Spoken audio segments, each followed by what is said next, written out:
Hi, I'm Cynthia Schiller. Please like and subscribe. So we're going to talk about the narcissist and some strippers. So how do I know about strippers?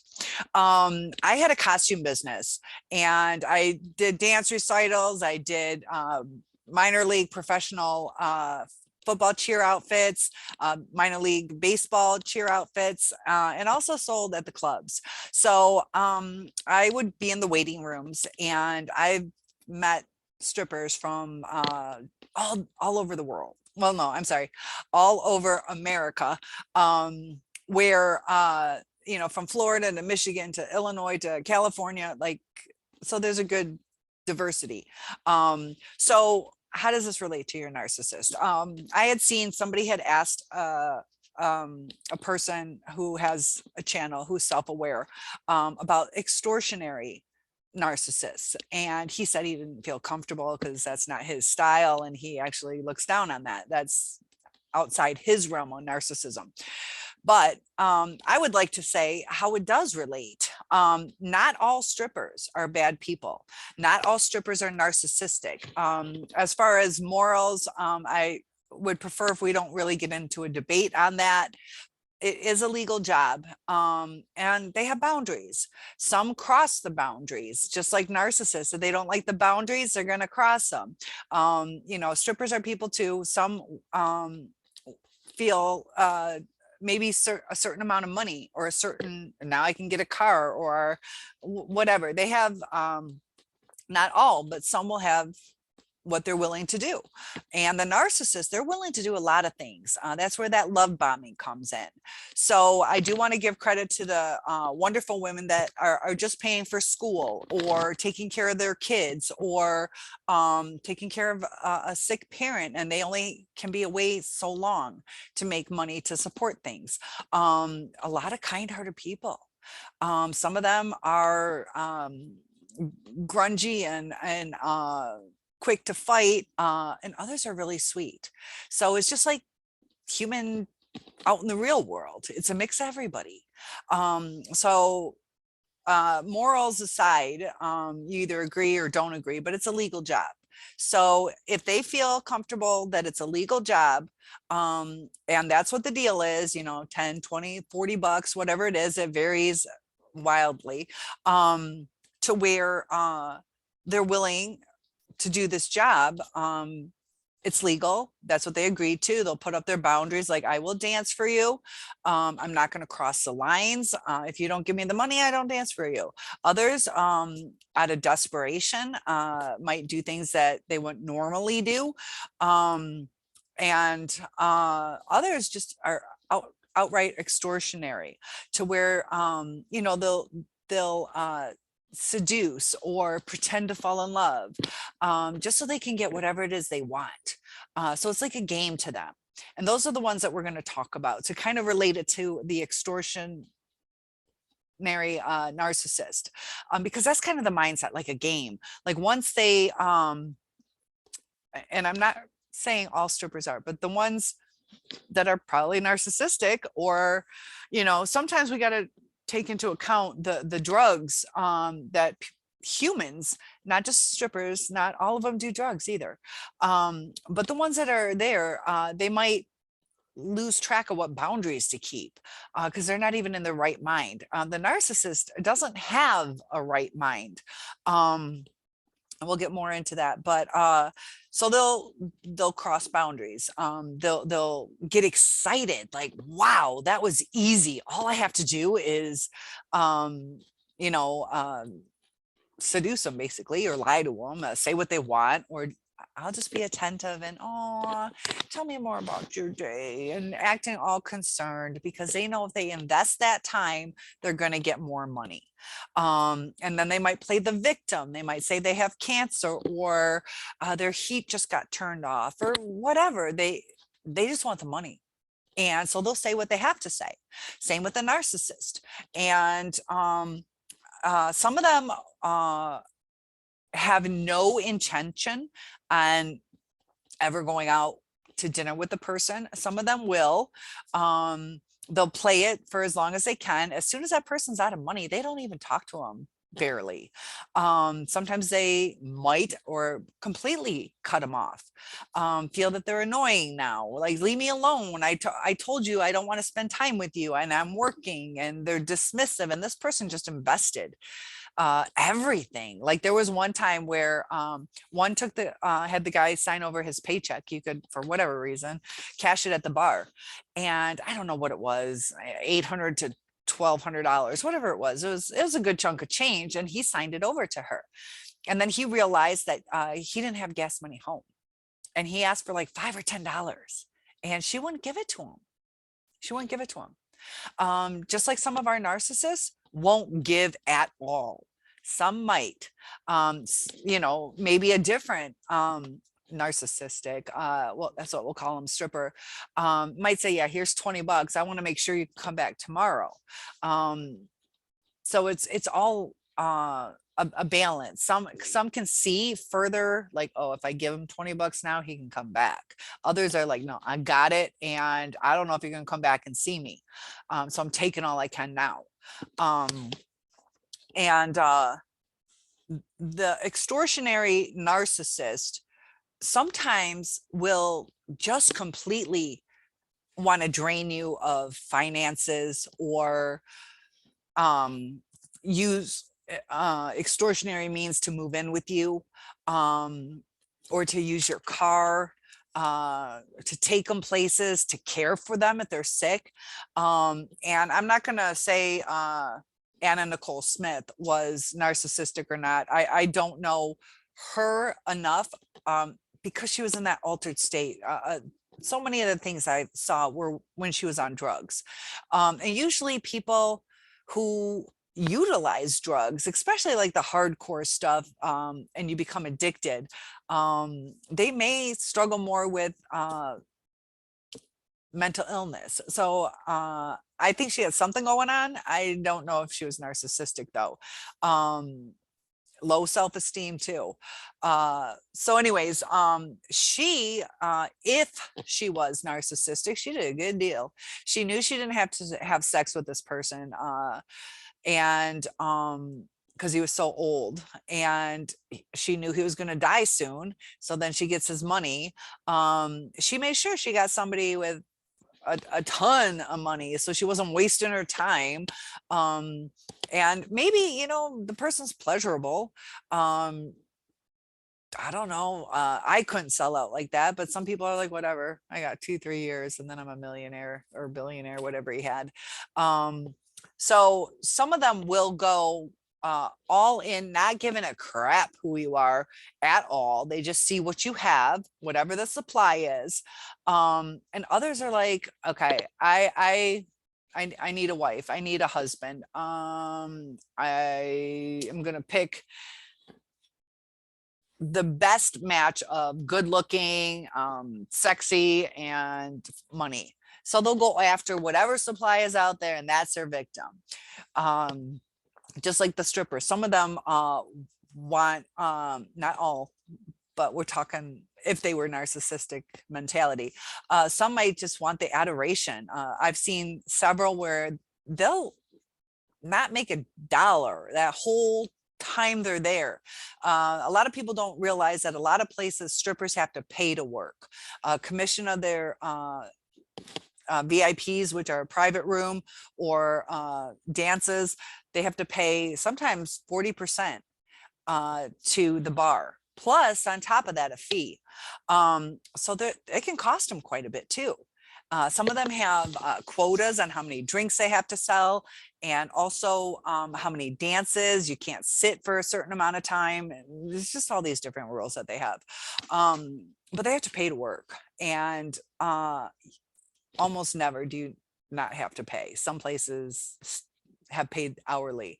But that's the thing in even strip clubs. Back in you know, late 80s, dancers were getting $20-$25 an hour, which is probably close to like $50-$60 an hour now, plus tips.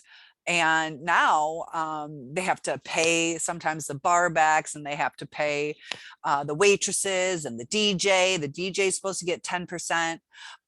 So it's pretty costly for them. So they sometimes risk losing money to sit with somebody who's like so cute because they want that adoration.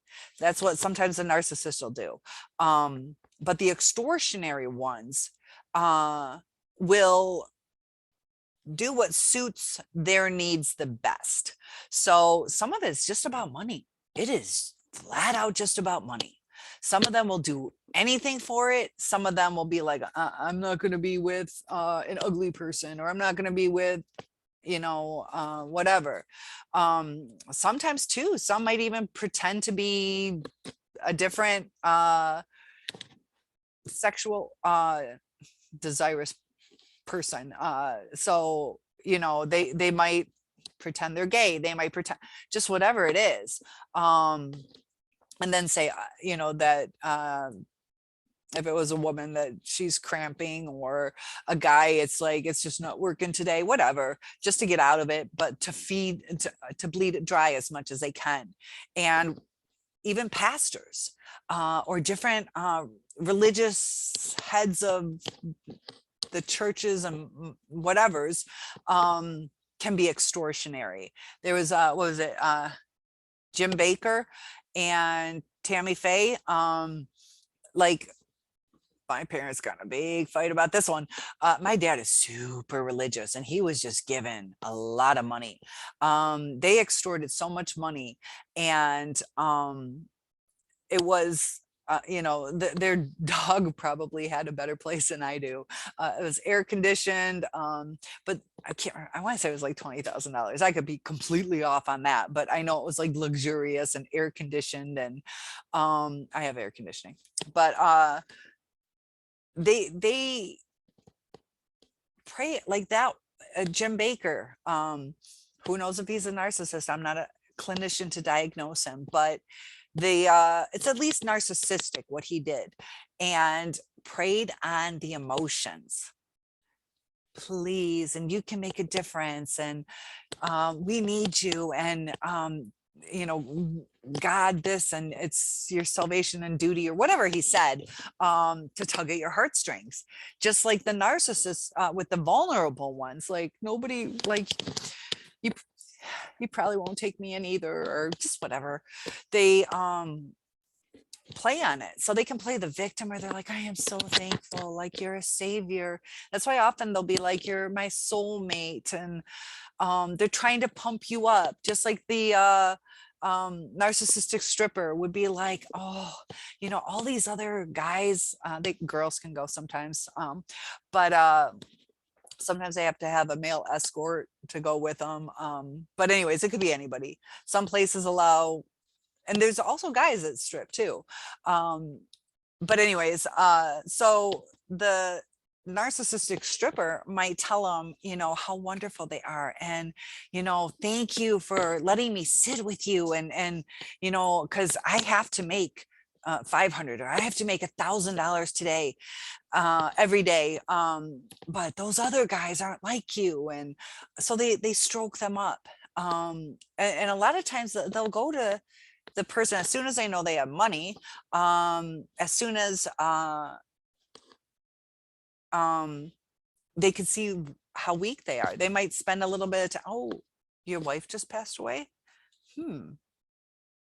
Oh, it's been so hard on you, and I'm here for you, and I'll listen, and just let me know if you need anything, and whatever. But they don't return the favor. They will return favors as long as it suits their needs. So they might be like, I really need to go shopping because I need to get some new jeans today because I have a family picnic. But if we could go together, and then, oh, I forgot my wallet, and having the guy pay for it, and it could be switched genders, but to where it's a mind game, to where they're thinking ahead of, okay, so I really want to just go shopping because I really don't want to spend the day at a park with them. Don't want to snuggle up at the movie theater. Oh, that would work. And they know what they're doing. just like the narcissist knows what they're doing. The longer strippers, sometimes you would think that the older ones don't make as much money. They can run neck and neck, if not make a lot more than the younger ones, because they've learned the tricks of the trade. They know you sit and talk, and you have a regular, a consistent customer. You know you got your money. And they start to learn too, that guy's $100 guy, that guy's a $500 guy, or just a $20 guy. So they can kind of know how to do it. Will they always go to the $500 guy first? Well, that's going to be a lot of time for them to hang out with that person. So they might say, you know, oh, babe, I'm so glad you're here. I already promised these people, but I'll be right there and make it up to you. So they can do 20 if that guy's anxious, and get $520, or they can do the 20 because he's not going to wait too long. He, you know, can give $20 to somebody else, probably not as picky if that's all he's investing. And then she'll go to the 100 and then spend the rest of the time with that person. She made at least $620, and then she'll look for other victims. Or, you know, if she works the room, maybe, and it could be a he, but not the same club that I know of. They'd have separate rooms down in, I think South Carolina, Myrtle Beach, they had male, female. But the extortionary narcissist will bleed you dry, just like a narcissistic stripper. They will take everything you have and then you're worthless. You know, do they regret what they did? Well, I'll tell you what, driving that Porsche or that Lamborghini, or at least a nice nice Ford, but a lot of them, you know, what do they use it for? What do they use that money for? Adoration, a beautiful car. People are envious of them now. How do they feel about what they're doing? Depends on the person. Depends on the person. A lot of times they might not ever really think about it, and later on in life, they might be like, you know, people might not want to date them because they danced, or, you know, somebody found out, and either sometimes they get made fun of or ridiculed because of it, or they can't get a good job, or people judge them. And that's why I want to make it clear that some of them are like really good-hearted people. We all have different things that we feel are okay, that we feel are moral. They are doing something legal, but the narcissistic one, they might cross those boundaries. Maybe a desperate one, maybe a desperate one. If their kid's gonna die, they got a life-saving whatever. But some of them groom their supply, their customers. They'll groom them. They'll groom them to where they can get as much as they want for as little as they want to provide. It's all about serving them. It's just take, take, take. And it is looking for victims. It is working the room. It is seeing who looks the loneliest, who looks the most bored, or who is having their eye on them. If they're attracted to the stripper, then the stripper has a better chance of getting this money anyways. They'll pay attention. You know, there's some high ballers that will, you know, here's $100 tip, and that's where they hone in.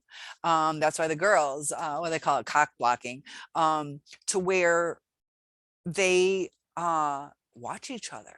They'll watch each other. They'll steal each other's customer. And they don't look at it as it's the customer's choice. He is in there, or she, from a different, where the guy, whatever it is. But to talk easier, I'm just going to say he, she, female stripper. So when I got to be politically correct, it's hard. I love everybody. But so they'll steal each other's customers, and they don't see it as the customer has a choice. The customer's there to watch the show, to maybe get a couple dances, and to feel loved, you know, or not loved. They're lonely a lot of times. or bored a lot of times. And they just want some attention, somebody to talk to. Some of them are your horn dogs. Some of them are going through something, and they're lonely. The guys sometimes are like, you know, I'm that sad that I just need somebody to listen. So they're not all perverts that go in there. They're people who don't know where to go. And strippers sometimes do help people, you know, sometimes too, you know, just like us, sometimes we just need somebody to talk to. And sometimes those people provide it out of a kind heart, or a narcissistic one who provides it for the money. So they're also con artists sometimes, to where, you know, some of them sell their urine, some of them sell their panties, or a costume. And some of them have been asked to, or they ask them to suck on their toes for money. There's all these different fetishes. Some clubs are strict on what you can and can't do, and they follow what you should do to be an illegal, to be a legal, not illegal, a legal establishment. They're on the up and up. It is just providing dancers with some dances for the guys, but others pay off cops, get away with stuff, have after hour things that they shouldn't. So it also depends on the club, but the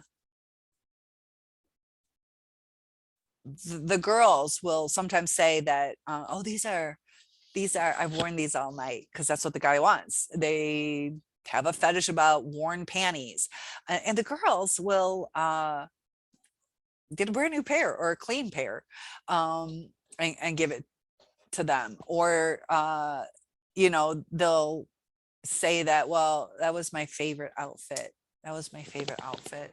and you know, if you could replace it, well, it was a $20, $30, $40 outfit, and they expect like $180 outfit instead.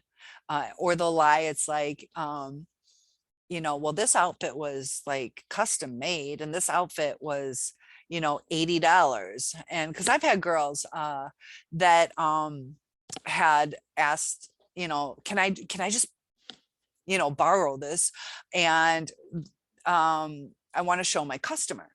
And so I say, okay. And she shows them the costume and comes back, puts it back on the rack. She asked how much it was, and let's say it was $75. So she tells them it was 100, and then buys the outfit for 75, and she got 25. Or she'll say, you know, that she's saving it for later, or she'll sell it to a friend, so she gets some, you know, wear it and then sell it, and it's all about the money. But this guy's thinking that he's doing even exchange, and sometimes too, just like us, like, is this really the truth? And they'll be like, what, $200 for an outfit? And she's like, yeah, they're custom made, like they don't sell them anywhere. And it's hard to find them, but some costumes are very expensive, but they're usually, when they're extorting them, exaggerating. So there are very expensive ones out there, but it's all about the money. And just like the narcissist, it's all about the supply, you know. So some of them, like the one that probably said, no, I don't want to do that video, was probably more adoration seeking. And that's what it seems like, as far as what I've gotten to know. I'm sorry, guys, my eyelashes are falling out or something. I'm flirting with you now that I'm single. So sorry. So just be aware that it is all about the supply. I'll do one on like the religious extortionary ones, and It's all on what they want. All narcissists are extortionary. And I just believe that was more towards the financial extortionists. They don't want to work. It's, you know, they can have a job when they meet you, and then quit it because, you know, it gives them the lifestyle that they want. Why do we have to have two people working? They can trick you into, you know, I'll make sure I clean the house and I want to make sure that dinner's ready for you. And they might do that because they like their cooking. That's something they enjoy. Or, you know, they don't mind cleaning the house if it's a mansion, you know, or you have enough money that while you're away at work, they'll hire somebody to clean and not even tell you. They're con artists, and they're thrill seekers, just like a narcissistic stripper. They're not going to be like, you know, how I did the example of, what was it, 520 or 100. They're not going to pick the least reward if they're going to lose something more. And, you know, we wonder, you know, does a narcissist know what they're doing? Yeah. Yeah. You know, it's whatever their desire is, they'll go after it, and they'll cross their own, they'll like a stripper might morally, if it's narcissistic or whatever, they might break some moral boundaries, or they might try drugs so they can, you know, hang out. Sometimes there are famous people that come in there, whether they're rock bands or players, or football players probably won't do the drugs as much because they get drug tested, but to where they're overstepping things. Some of them just sleep with you know, the rock stars so they can brag. Sometimes that's what's important. Just like a narcissist. Yeah, I got the head cheerleader. I got the president of the company slept with me. Whatever. As opposed to, you know, the person in the lunch cafeteria. Oh, you slept with the cashier at the lunch cafeteria? I mean, she's cute, but if they're, you know, similar looking, it's probably more able to be a braggart if it's somebody higher up, because that's what's important to the narcissist. So we can tell what is important to the narcissist based on the way they shop. What is important to them? Are they into, you know, does it have to be name brand? I'll tell you what, the narcissists I was with, they have some nice stuff. They have some nice stuff. It's image. It is image. And I have nice stuff, but not nice stuff, because I'm just happy. You know, I don't have to have you like me because I have the biggest TV. Mine suits its purpose, you know, and I'm not even really a TV watcher. The only reason I have a TV is so I don't look like a nerd.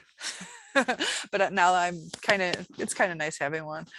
I keep the sound on just to keep me entertained. It's always on CNN, and or so I have changed it sometimes. I used to do the CSI and things like that. I'm not really, like I said, since I've been screwed over so much, I really don't like the love stories, but it's getting better, you know, to where time heals.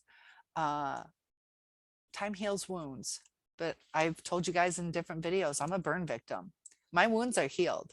I have scars, and we're going to have some scars, but even my scars, they used to hurt. They used to be tight and constricting, and like I have one, they're not like, I don't know, you can't really see them too much. They're like zigzaggy from the surgery. I don't know if you can really see them, but this one used to be like way raised up because they took, it was just so tight. And This I could not stand to give blood because you had the tourniquet, but it's a lot better. I can give blood from this arm now without it bugging me. So our wounds are going to heal. Even our scars are going to heal a little bit. They're still going to be there. But you know, it's how we move forward in life. I went to the beach today. I wore a bikini. I got scars down here, a little on my belly. Most have faded because I was burnt 55% of my body. And moving forward in our lives, I presented myself in a bikini today. I have scars. I have scars, and I'm not going to let them bother me. So the scars that we have moving forward, we can either be self-conscious or like in a relationship, hiding ourselves. So that's kind of what the narcissist does, is they hide themselves. So it takes time to adjust. You know, just like if you were a fresh burn victim, it takes time to build your confidence back up. Just like fresh out of these abusive relationships, it takes time to build back up. But once you're there, just have your confidence and don't pick apart everything before you're ready. Because there are some residual scars, and it's okay. Life goes on, and people still accept me with my scars. So when you're ready, be open to people, be vulnerable, but watch out for those red flags and don't be taken advantage of. So I hope this video was helpful, and please like and subscribe. One-on-ones are available. Topic requests are one of my favorites. So I'll talk to you soon.